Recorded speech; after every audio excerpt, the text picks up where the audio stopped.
Democrats.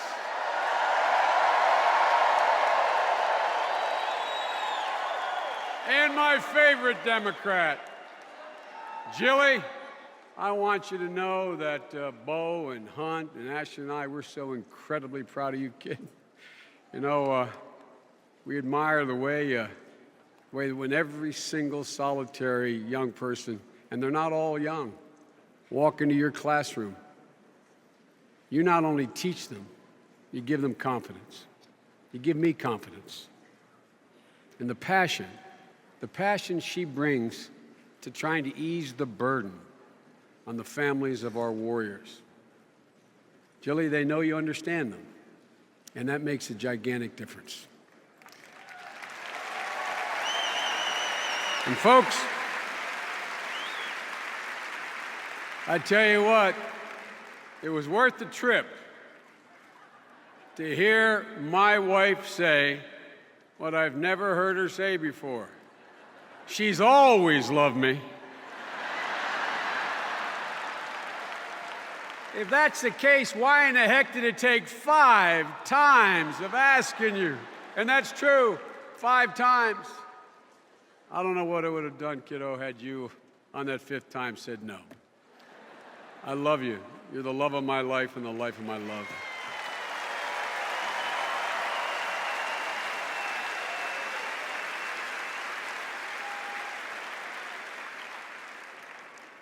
We've got 3 incredible kids. And Bo, I want to thank you for putting my name in nomination to be Vice President of the United States. I accept. With great honor and pleasure, I accept. Thank you.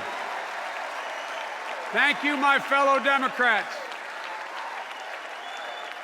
And I say to my fellow Americans,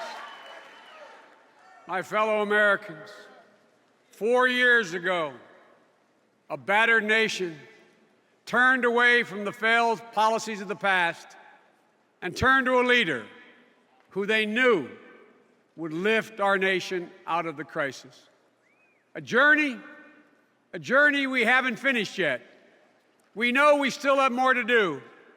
But today, I say to my fellow citizens, in the face of the deepest economic crisis in our lifetime, this generation of Americans has proven itself as worthy as any generation before us. For we possess that same grit, that same determination, that same courage that has always defined what it means to be an American, has always defined all of you. Together, we're on a mission. We're on a mission to move this nation forward from doubt and downturn to promise and prosperity. A mission I guarantee you we will complete. A mission we will complete. Folks, tonight what I really want to do is tell you about my friend Barack Obama. No one could tell it as well or as eloquently as Michelle, as you did last night, Michelle, on Monday night. But I know him, to state the obvious, from a different perspective. I know him, and I want to show you. I want to show you the character of a leader who had what it took when the American people literally stood on the brink of a new depression. A leader who has what it takes to lead us over the next 4 years to a future as great as our people. I want to take you inside the White House to see the president as I see him every day, because I don't see him in sound bites. I walk 30 paces down the hall into the Oval Office, and I see him, I watch him in action. 4 years ago, the middle class was already losing ground. And then the bottom fell out. The financial crisis hit like a sledgehammer on all the people I grew up with. You remember the headlines. You saw some of them in the previews. Highlight: highest job losses in 60 years. Headlines: economy on the brink. Markets plummet worldwide. From the very moment President Obama sat behind the desk resolute in the Oval Office, he knew he had not only to restore the confidence of a nation, but he had to restore the confidence of the whole world. And he also knew that one false move could bring a run on the banks or a credit collapse to put another several million people out of work. America and the world needed a strong president with a steady hand and with the judgment and vision to see us through. Day after day, night after night, I sat beside him as he made one gutsy decision after the other to stop the slide and reverse it. I watched him. I watched him stand up. I watched him stand up to intense pressure and stare down enormous challenges, the consequences of which were awesome. But most of all, I got to see firsthand what drove this man: his profound concern for the average American. He knew that no matter how tough the decisions he had to make were in that Oval Office, he knew that families all over America, sitting at their kitchen tables, were literally making decisions for their family that were equally as consequential. You know, Barack and I, we've been through a lot together in these 4 years, and we learned about one another, a lot about one another. And one of the things I learned about Barack is the enormity of his heart, and I think he learned about me the depth of my loyalty to him.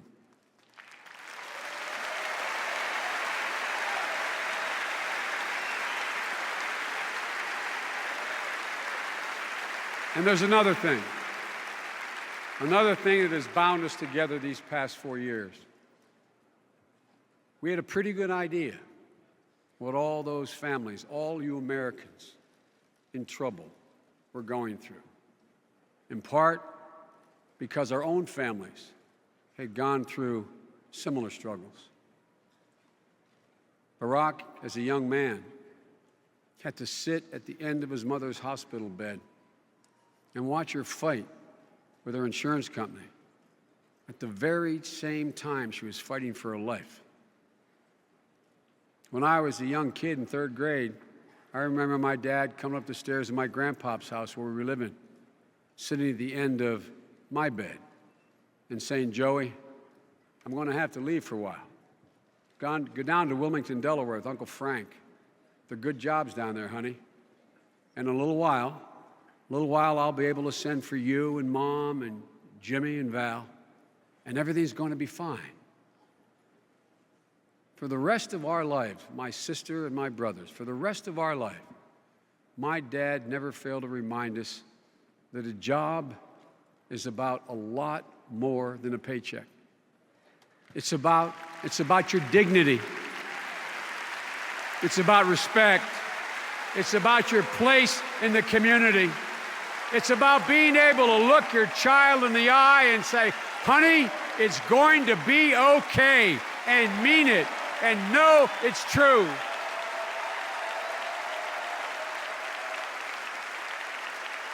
When Barack and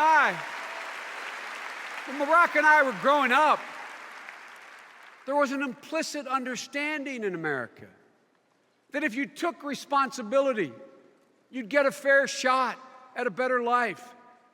And the values behind that bargain were the values that shaped both of us and many, many of you. And today, those same values are Barack's guiding star. Folks, I've watched him. He has never wavered. He never backs down. He always steps up, and he always asks in every one of those critical meetings the same fundamental question: how is this going to affect the average American? How is this going to affect people's lives? That's what's inside this man. That's what makes him tick. That's who he is.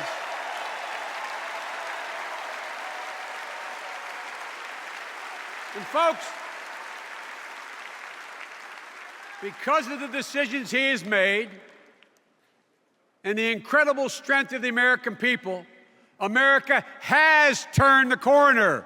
The worst job loss since the Great Depression. We've since created 4.5 million private sector jobs in the past 29 months. Look, folks, President Obama and Governor Romney, they're both loving husbands. They're both devoted fathers. But let's be straight. They bring a vastly different vision and a vastly different value set to the job. And tonight, although you've heard people talk about it, I want to talk about two things from a slightly different perspective, from my perspective. I'd like to focus on two crises and show you the character of the leadership that each man will bring to this job. Because as I said, I've had a ringside seat. The first of these, a lot's been talked about, and God loved Jennifer Granholm. Wasn't she great? Wasn't she great? I love Jennifer.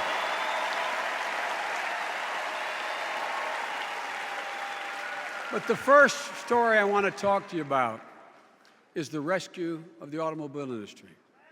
And let me tell you from this man's ringside seat, let me tell you about how Barack Obama saved more than 1 million American jobs. In the first days, literally the first days that we took office, General Motors and Chrysler were literally on the verge of liquidation. If the president didn't act, if he didn't act immediately, there wouldn't be any industry left to save. So we sat hour after hour in the Oval Office. Michelle remembers what he must have thought when he came back upstairs. We sat hour after hour.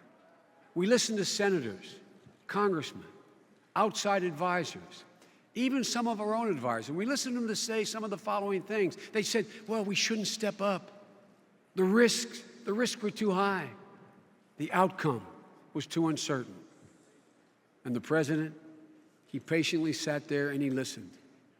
But he didn't see it the way they did. He understood something they didn't get, and one of the reasons I love him. He understood that this wasn't just about cars. It was about the people who built and made those cars, and about the America those people built. In those meetings,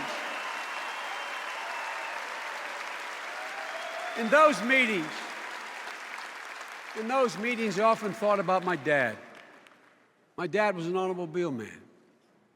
He would have been one of those guys all the way down the line, not on the factory floor, not along the supply chain, but one of those guys who were selling American cars to American people. I thought about what this crisis would have meant for the mechanics and the secretaries and the salespeople who my dad managed for over 35 years. And I know for certain that my dad, were he here today, he'd be fighting like heck for the president, because the president fought to save the jobs of those people my dad cared so much about. Ladies and gentlemen, my dad respected Barack Obama, would have respected Barack Obama had he been around, for having had the guts to stand up for the automobile industry when so many others just were prepared to walk away. You know, when I look back now, when I look back on the president's decision, I think of another son of another automobile man, Mitt Romney. Mitt Romney grew up in Detroit.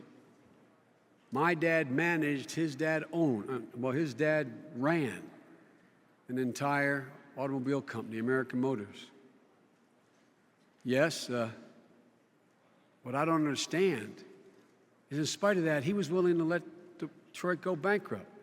Look, I don't think he's a bad guy. No, I don't think he's a bad guy. I'm sure he grew up loving cars as much as I did. But what I don't understand, what I don't think he understood, that saving the automobile worker, saving the industry, what it meant to all of America, not just auto workers. I think he saw it the Bain way. Now, I mean this sincerely. I think he saw it in terms of balance sheets and write-offs. Folks, the Bain way may bring your firm the highest profits, but it's not the way to lead our country from the highest office.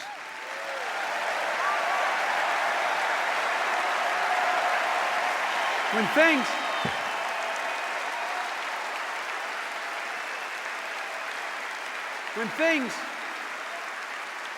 hung in the balance, I mean literally hung in the balance, the president understood this was about a lot more than the automobile industry. This was about restoring America's pride. He understood in his gut what it would mean to leave 1 million people without hope or work if he didn't act.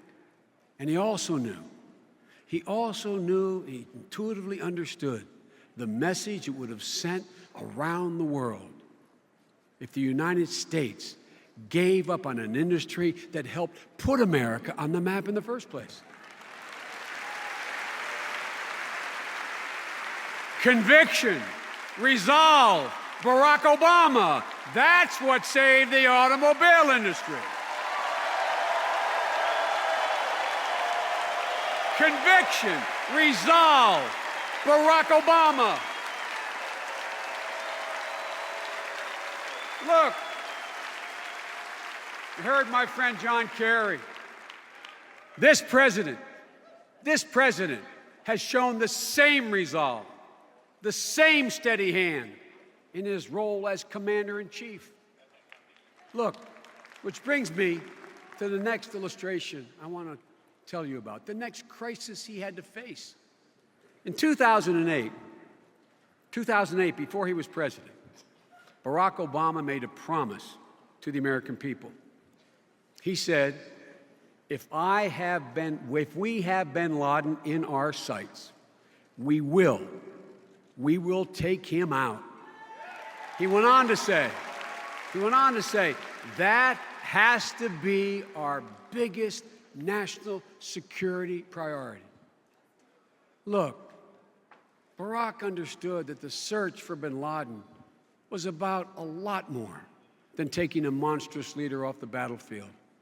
It was about so much more than that. It was about righting an unspeakable wrong. It was about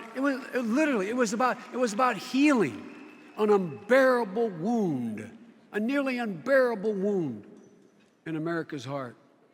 And he also knew the message we had to send around the world.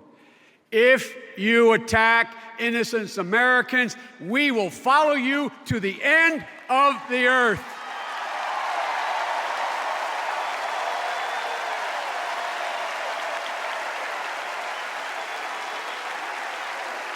Look,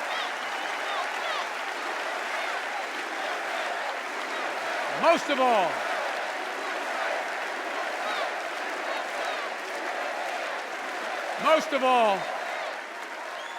of all, President Obama had an unyielding faith in the capacity and the capability of our special forces.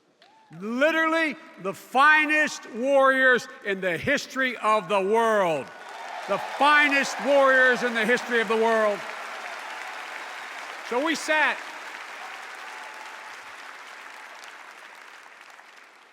We sat originally, only 5 of us. We sat in the situation we were beginning in the fall of the year before. We listened, we talked, we heard, and he listened to the risks and reservations about the raid. He asked again the tough questions. He listened to the doubts that were expressed. But when Admiral McRaven looked him in the eye and said, "Sir, we can get this job done," I sit next to him. I looked at your husband, and I knew at that moment he had made his decision. And his response was decisive. He said, "Do it," and justice was done.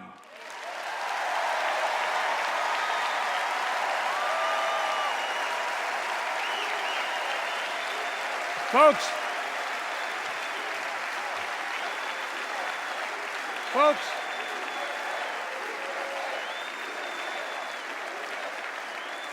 Governor Romney didn't see things that way. When he was asked about bin Laden in 2007, here's what he said. He said, "It's not worth moving heaven and earth and spending billions of dollars just to catch one person." But he was wrong. He was wrong.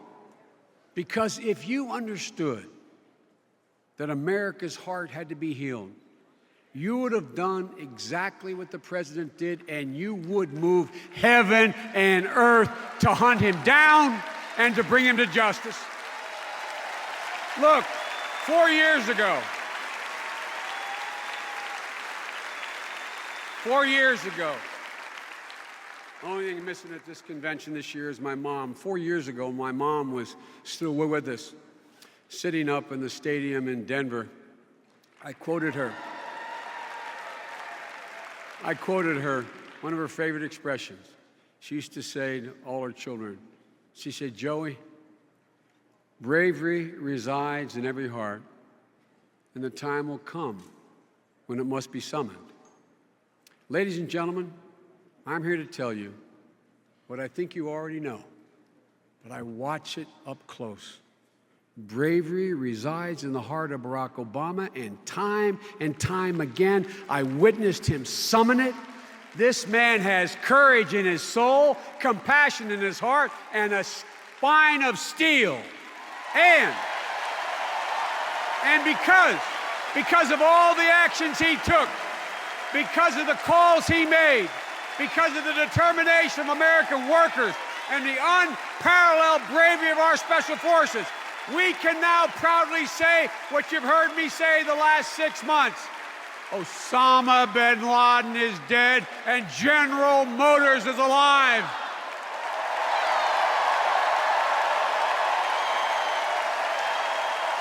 That's right. One man. Folks, we know we have more work to do. We know we're not there yet. But not a day has gone by in the last 4 years when I haven't been grateful as an American that Barack Obama is our president, because he always has the courage to make the tough decision.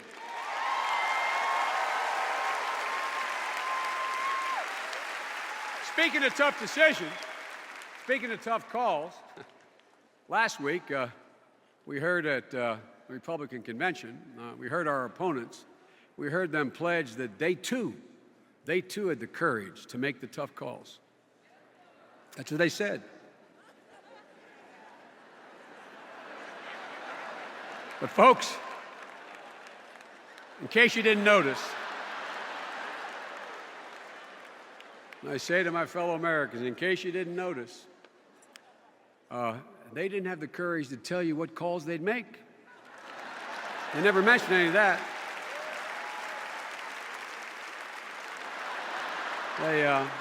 Mrs. Robinson, you watched from home, I guess, from the White House. You heard them talk so much about how they cared so much about Medicare, how much they wanted to preserve it. That's what they told you. But let's look at what they didn't tell you.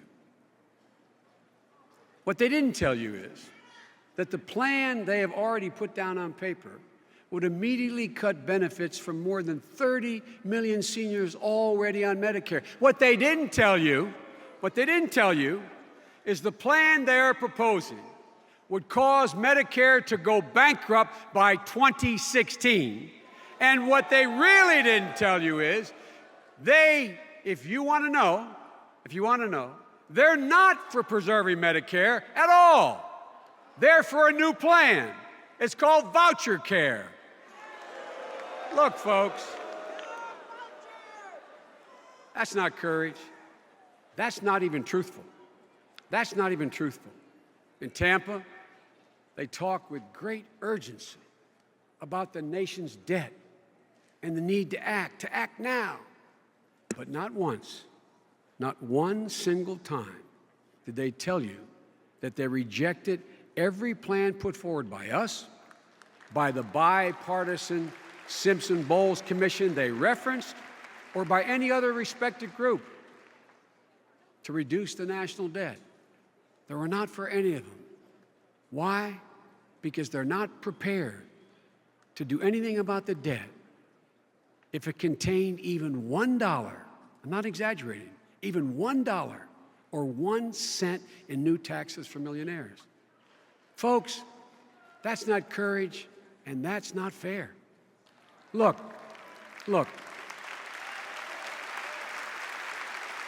In a sense, this can be reduced to a single notion. The two men seeking to lead this country over the next 4 years, as I said at the outset, have fundamentally different visions and completely different value set. Governor Romney believes in this global economy, it doesn't matter much where American companies invest and put their money or where they create jobs. As a matter of fact, in his budget proposal, in his tax proposal, he calls for a new tax. It's called a territorial tax, which the experts have looked at, and they acknowledge it will create 800,000 new jobs, all of them overseas, all of them. And what I found fascinating, the most fascinating thing I found last week was when Governor Romney said that as president, he would take a jobs tour. Well, with his support for outsourcing, it's going to have to be a foreign trip. It will. Look, President Obama knows that creating jobs in America, keeping jobs in America, bringing jobs back to America is what the president's job was all about. That's what presidents do, or at least supposed to do. Folks, Governor Romney believes it's okay to raise taxes on middle classes by $2,000 in order to pay for literally another $1 trillion tax cut for the very wealthy. President Obama knows that there's nothing decent or fair about asking people with more to do less and with less to do more. Governor Romney believes that kids like our dreamers, those immigrant children who were brought to America's shores through no fault of their own, he thinks they're a drag on the American economy.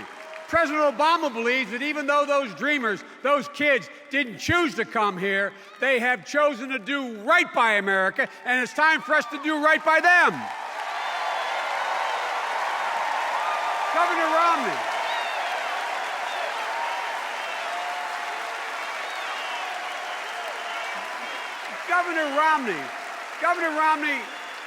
Governor Romney looks at the notion of equal pay in terms of a company's bottom line.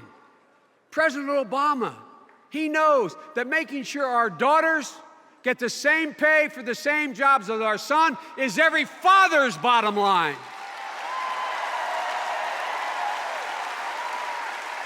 Look,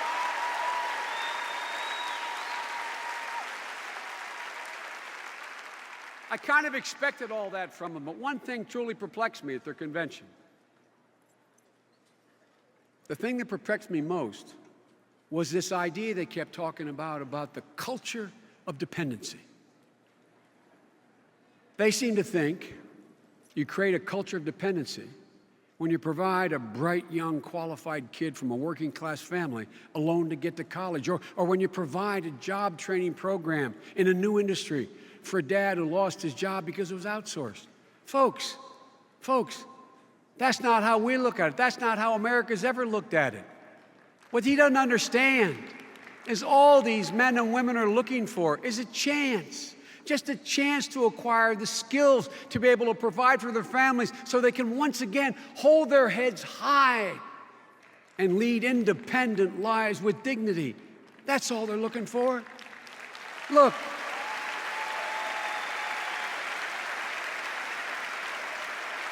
and it literally amazes me they don't understand that. You know, I told you at the outset, the choice is stark. Two different visions, two different value sets. But at its core, the difference is able to reduce to be a fundamental difference. You see, we, most Americans, have incredible faith in the decency and hard work of the American people. And we know what has made this country. It's the American people. As I mentioned at the outset, 4 years ago, we were hit hard. You saw your retirement accounts drained, the equity in your homes vanished, jobs lost around the line. But what did you do as Americans? What you've always done. You didn't lose faith. You fought back. You didn't give up. You got up. You're the ones. The American people, you're the ones. You're the reason why we are still better positioned than any country in the world to lead the 21st century. You never quit on America. And you deserve a president who will never quit on you.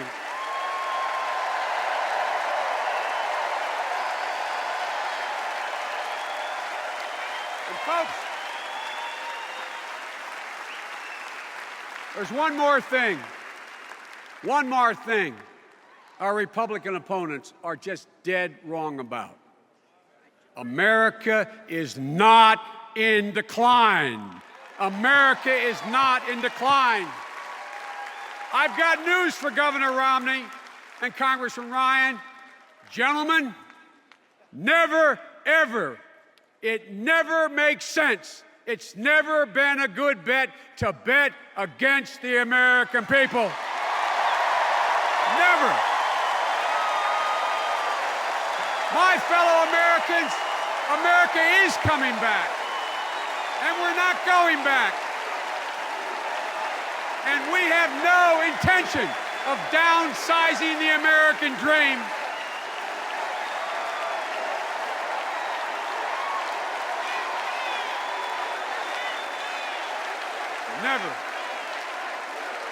Never a good bet. Ladies and gentlemen, in a moment, we're going to hear from a man whose whole life is a testament to the power of that dream, and whose presidency is the best hope to secure that dream for our children. For you see, we see a future. We really, honest to God, do. We see a future where everyone, rich and poor, does their part and has a part. A future where we depend more on clean energy from home and less on oil from abroad. A future where we're #1 in the world again in college graduation. A future where we promote the private sector, not the privileged sector. And a future where women once again control their own choices, their destiny, and their own health care.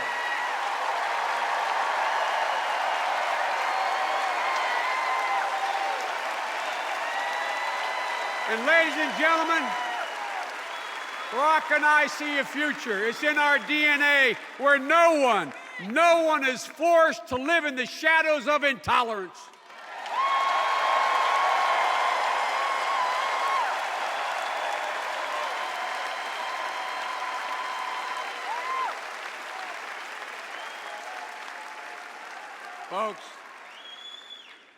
We see a future where America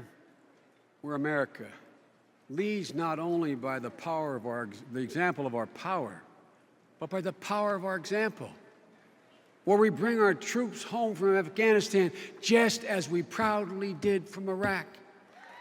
A future where we fulfill the only truly sacred obligation we have as a nation. The only truly sacred obligation we have is to prepare those who we send to war and care for them when they come home from war. And tonight,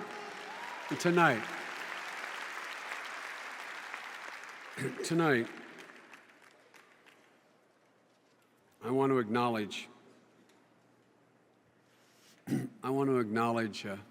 as we should every night, the incredible debt we owe to the families of those 6,473 fallen angels, and those 49,746 wounded, thousands critically, thousands who will need our help for the rest of their lives. Folks, we must never, ever forget their sacrifice and always keep them in our care and in our prayers. My fellow Americans, we now find ourselves at the hinge of history. And the direction we turn is not figuratively, is literally in your hands. It has been a truly great honor to serve you and to serve with Barack, who has always stood up with you for the past 4 years. I've seen him tested. I know his strength, his command, his faith. And I also know the incredible confidence he has in all of you. I know this man. Yes, the work of recovery is not yet complete, but we are on our way. The journey of hope is not yet finished, but we are on our way. And the cause of change is not fully accomplished, but we are on our way. So I say to you tonight, with absolute confidence, America's best days are ahead, and yes, we are on our way. And in